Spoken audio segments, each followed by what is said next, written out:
आप सभी को राजश्री वोरा का नमस्कार। आजकल कई लोगों को मेमोरी लॉस होता है। डिमेंशिया, अल्जाइमर बहुत ही कॉमन प्रॉब्लम्स हैं।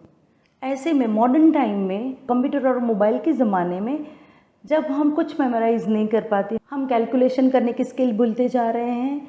हम जो मेमोराइज़ कर लेते थे ऐसे दूसरों के नंबर्स, काफ़ी एड्रेसेस, चीज़ें हमसे छूटती जा रही हैं। मेमोरी और अटेंशन डेफिसिट के युग में एक जैन मुनि नयचंद्र सागर जी के शिष्य उपन्यास डॉक्टर श्री अजित चंद्र सागर जी ने सहस्त्रावधान का प्रयोग मुंबई वर्ली के स्टेडियम में किया था। ये बिल्कुल ही 8वें अजूबे की तरह बात थी, क्योंकि हम कुछ चीज़ें भी याद नहीं कर पाते। हमें आज क्या काम करना है वो भी हम लिस्ट बना के करते हैं, या फिर हमें वो मेमोराइज़ करने के लिए पीए भी होते हैं कि आपका ये है, अभी आपकी ये मीटिंग है, आपका ये काम है, वो बाकी है, ये करना है। ऐसे में कोई इतनी हज़ार चीज़ों को याद रख के असेंडिंग और डिसेंडिंग ऑर्डर में, सीधे और उल्टे क्रम में, और बीच में से पूछो तो रैंडम आंसर्स भी आप पूछेंगे कि 350 पे क्या था, 426 पे क्या था, तो वो भी सही आंसर देंगे। ऐसे मुनि जी को ये इतनी मेमोरी और इतना अटेंशन कहाँ से आया? मैं पहले बताती हूँ कि अवधान क्या होते हैं। तो जैनों में शतावधान कई मुनियों ने किया है। अवधान यानी कि उतनी चीज़ें, उतने शब्द या उतने सवाल।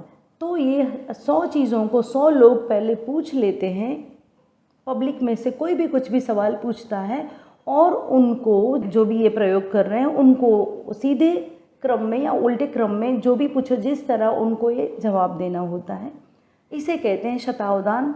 तो श्री अजित चंद्र सागर जी ने अर्धसहस्त्रावधान यानी कि 500 अवधान भी किए थे। तो वो भी एक मुंबई में वर्ली के स्टेडियम में ही ये प्रयोग हुआ था।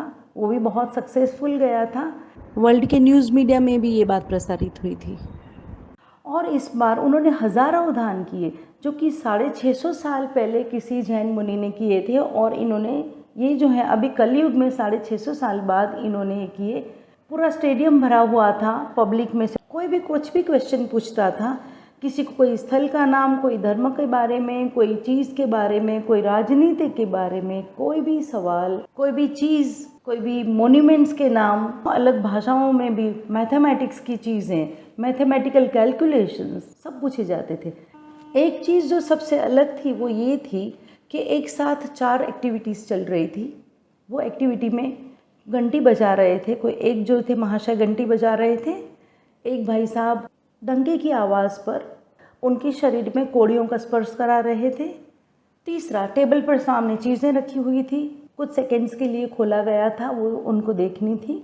और एक बॉल में से दूसरे बॉल में मार्बल जो होते हैं, गोटियाँ खेलने वाली, बच्चे खेलते हैं, उनको वहाँ ट्रांसफ़र कर रहे थे। तो इनको बताना था कि टोटल घंटियाँ कितनी बजी, कौन सी घंटी पर वो स्पर्श हुआ उनके शरीर पे वो कोड़ी का, कितनी मार्बल्स इस बॉल से उस बॉल में ट्रांसफ़र की गई, और टेबल पर कितनी चीज़ें रखी थी, उनके ऑर्डर वाइज नाम। अटेंशन की हाइट तो देखिए, कितना अटेंशन। हम एक चीज़ एक बार करते हैं तो भी ध्यान नहीं रहता, और इन्होंने तो इतनी सारी एक्टिविटीज़ चल रही थी, उनके सारे सही जवाब दिए। और ये एक्टिविटी कुछ 1 मिनट के अराउंड के टाइम में चली थी। हमें नहीं लगता कि हम हमारी मेमोरी पे काम कर सकते हैं, अटेंशन पे काम कर सकते हैं। अब उन्होंने जो बताया कि इसका सीक्रेट क्या है, वो ये है कि उन्होंने एक मंत्र की साधना की थी। उन्होंने बताया कि उन्होंने सरस्वती देवी के मंत्र की साधना की थी। सरस्वती तो विद्या की देवी है। वो चाहे उतनी मेमोरी, आपकी सोच, आपका अटेंशन जो भी है ब्रेन के रिलेटेड, आपके काम के रिलेटेड, वो सब चाहे उतना उनसे आप पा सकते हैं। तो उनको शायद सरस्वती जी का वरदान मिला। उन्होंने जो मंत्र का जाप किया था वो ये था, ओम। ओम एक बीज मंत्र है जिसे ब्रह्मनाद भी कहते हैं। तो उनका मंत्र था ओम ऐम। ऐम यानी कि सरस्वती देवी का बीज मंत्र, सरस्वती का नाम, ओम ऐम नमः। उन्होंने के जप किए ओम ऐम नमः। तो लिख के, बोल के, तरह तरह से उन्होंने पद्धति समझाई है, उस तरह उसे वो सरस्वती की साधना कहते हैं। तो ये सरस्वती जी की साधना जो उन्होंने की, उसके प्रभाव से उनको ये सिद्धि कहिए कि जो भी कहिए वो हासिल हुआ।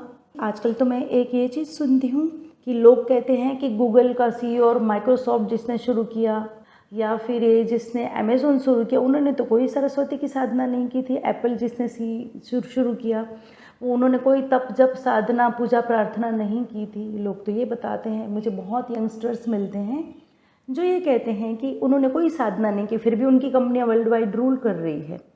तब मैं आपको एक बात बताऊं, फेसबुक का मार्क ज़करबर्ग और एप्पल का स्टीव जॉब, उन्होंने हनुमान जी की साधना की थी और नीम करोली बाबा के आश्रम में गए थे। तो उनकी कंपनियों, इनका आइडिया तो बन गया था लेकिन कंपनियां जब सक्सेस नहीं हो रही थी वहाँ पर उन्हें वो दर्शन करने गए थे, शायद साधना की होगी। जो किया उसकी विगत मेरे पास नहीं है, लेकिन उनको किसी दरबार में तो जाना पड़ा था। जैसे हम हमारे बच्चों को समझा नहीं पाते हैं कि हमारे पास क्या सीक्रेट है, क्या चीज़ है, ऐसा क्या है जो करने से हम कुछ पा सकते हैं। मुझे नहीं पता कितने लोग मानेंगे इस चीज़ को, लेकिन करके देखने में कोई हर्ज नहीं है। तो आप भी सरस्वती साधना कर सकते हैं, तो आपको करके देखिए। यूँ तो कहा जाता है कि मंत्र में शक्ति है। हाँ, मंत्र में शक्ति है, क्योंकि अब तो साइंस ने साउंड वेव से ट्रीटमेंट भी ढूंढ ली है। अल्ट्रासोनोग्राफी जो करवाते हैं वो तो साउंड वेव्स ही है। तो उन्होंने अभी साइंस ने तो ये बहुत सालों पहले ढूंढ लिया है और हमारे ऋषि मुनियों ने उससे भी पहले ये बता दिया था कि मंत्र से चिकित्सा होती है। अभी आपको चाहे मेमोरी की चिकित्सा करनी है, आपके बिजनेस की चिकित्सा करनी है या आपके सोच की चिकित्सा करनी है, जो भी करना है, सरस्वती देवी की साधना आपको इन कामों में मदद करती है। तो आप भी करके देखिए। जब मैंने इनका सहस्त्रावधान किया था और मेरा बार बार इनसे मिलना होता था योगा और मेडिटेशन के संदर्भ में, तब मैंने भी सोचा था कि ये इतना याद रख सकते हैं तो मैं मेरी रोज़ की काम की चीज़ें और कुछ और चीज़ें क्यों नहीं याद रख सकती। तब मैंने जो सोचा था उसके बाद मुझे मेमोरी में सिर्फ सोचने के बाद भी, और मैं सिर्फ एक माला जपती थी ओम ऐं नमः की, तो भी मुझे चेंज मिला, मुझे बदलाव मिला। मेरी सोच में तो इतना फ़र्क पड़ गया, और जो आइडिया जनरेशन्स जहाँ मैं अटक जाती थी वो मेरे हाइट, मेरी लिमिट बहुत ही एक्सपांड हो गई। तो ये मेरा एक्सपीरियंस है। आपको करना है तो आप भी करके देखिए, सोच के देखिए, लेकिन आप वह भी सोचना कि आपको क्या करना है, क्योंकि इनका कोई बुरा असर नहीं होता, कोई साइड इफ़ेक्ट नहीं है, कोई दुष्प्रभाव नहीं है। आप इसका फ़ायदा ही फ़ायदा है, नहीं होगा तो आप नहीं जान पाएंगे।